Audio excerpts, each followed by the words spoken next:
Good morning, Devils fans. November is over. The mustache is gone, and the Devils are on a 3-game win streak with a overtime victory, 4-3, over the Philadelphia Flyers. That one felt good, but oh my gosh, that was emotional whiplash of a game if I have ever seen one. So much happened throughout that game. I mean, the early goal from Holtz, fantastic. Again, he is right behind Mikey for a drop pass, essentially to the front. Not all alone as he was surrounded by 3 Philadelphia Flyers. Just drags the puck around one of the defender's sticks and beats Hart clean. 1-0 Devils. That was a great way to start the game. And then we followed up with a beautiful Jack Hughes shot. Also beating Hart, of course, and making it 2-0. And then from there, it got a little crazy. So a bit more overview here. Flyers put up a lot of shots throughout that entire game, every period. Schmid played fantastic, but to be honest, a lot of those shots were, blue line, really awkward angle, no screens, just peppered him with shots that have a chance to go in, like the Flyers' second goal. The first one, they did score in the second period on the power play. I believe it was a beautiful redirection. Again, can't do too much against that. Other than just preventing the shot in the first place, getting up in their grill by the blue line. But from what I could see, they're keeping the box and everything looked pretty good. But there's got to be some sort of adjustment that's to be made on the penalty kill. Obviously, the third tying goal in the waning minute of the regulation period in the third there.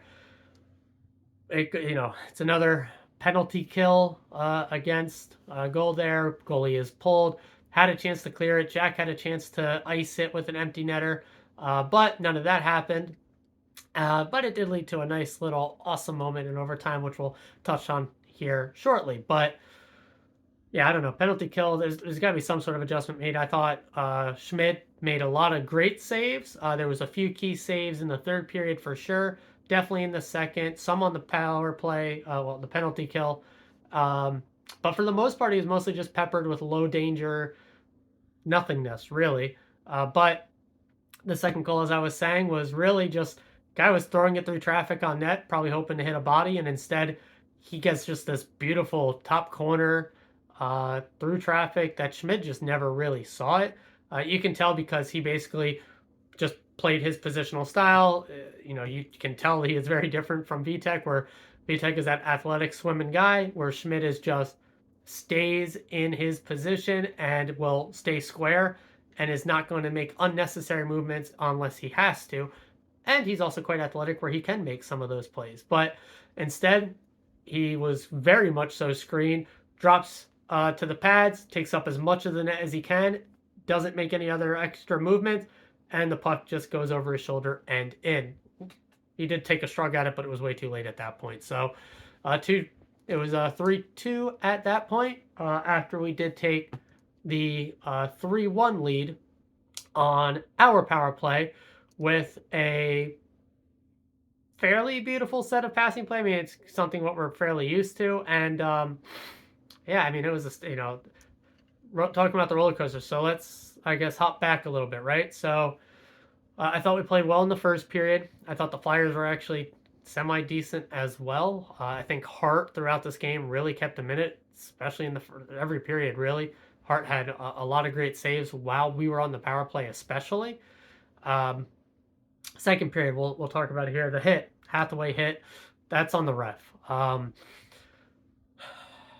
way I look at it is the whistle really came right. I mean, he was already in momentum of throwing that hit as the whistle was coming. Luke let up. He touched the puck. You could see his body relax, expecting that it was a clean icing, which it was. And instead, the whistle comes extremely late. He's not bracing for a hit at all, and he gets tossed by a big hit from Hathaway, who definitely really laid into it. Now, Hathaway's got to know in that moment that is an icing, but you play to the whistle, especially if you're Hathaway. I mean, that's his game, right? He's not going to let up in that situation without the whistle. And while, yeah, you should be a little upset at him, he's got to know that he's, a little bit of onus is on him there.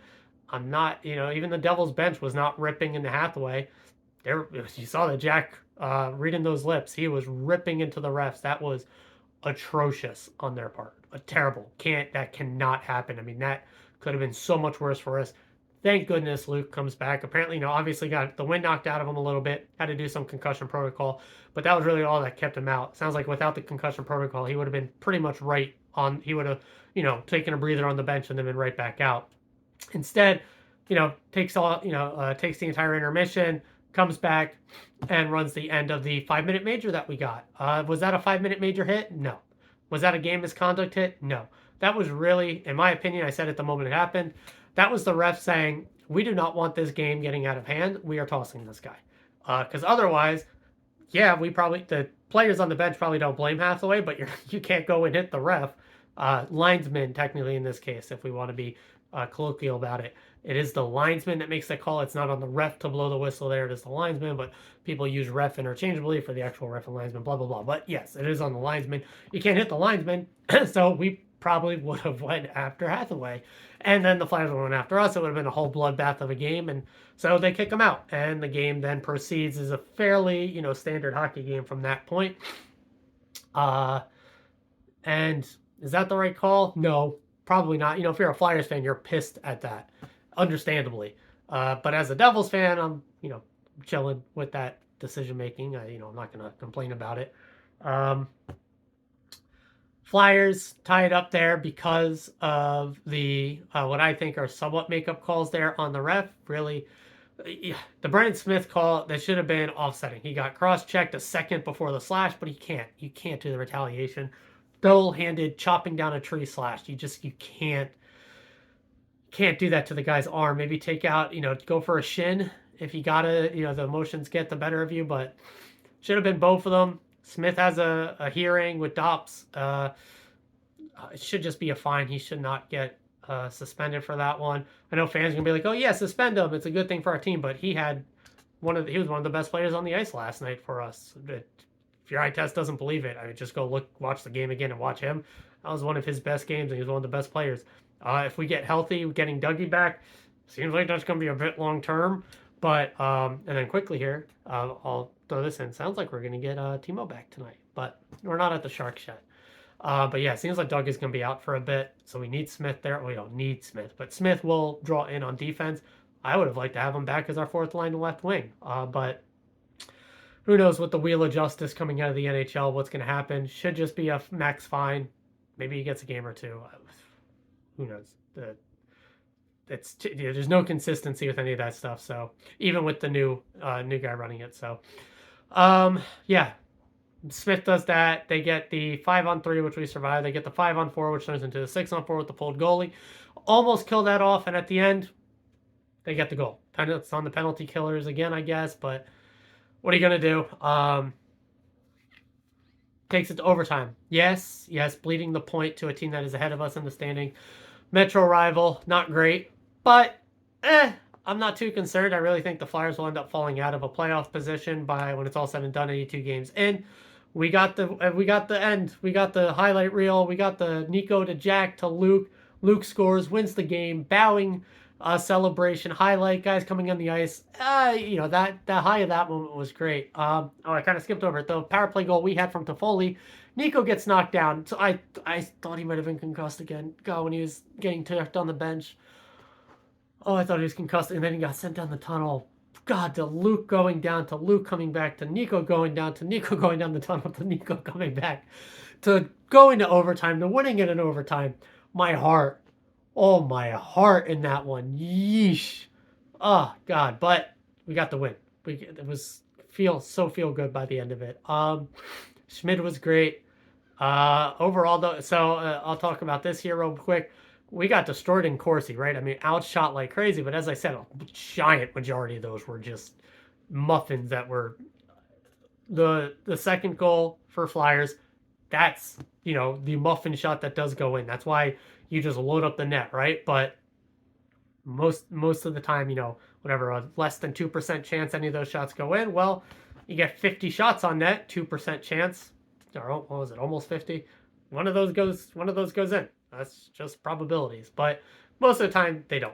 So we got destroyed in Corsi, Fenwick, all that stuff, except expected goals percentage. We won out there. Why? Because, yeah, they had more shots and technically more chances. All of our chances, not all, but the majority of our chances were much more dangerous, had a much more higher quality chance of going into the net, and so had the better expected goal percentage. And so that's why, again, you kind of need a full picture, multiple outlets, all that stuff when you are talking analytics. Don't ever just go by a single stat or anything like that. And probably for the most part, don't trust your eye test, but trust it a little bit, a little bit. God, the overtimes feel good. We haven't had a lot of them, but God, we are deadly on them.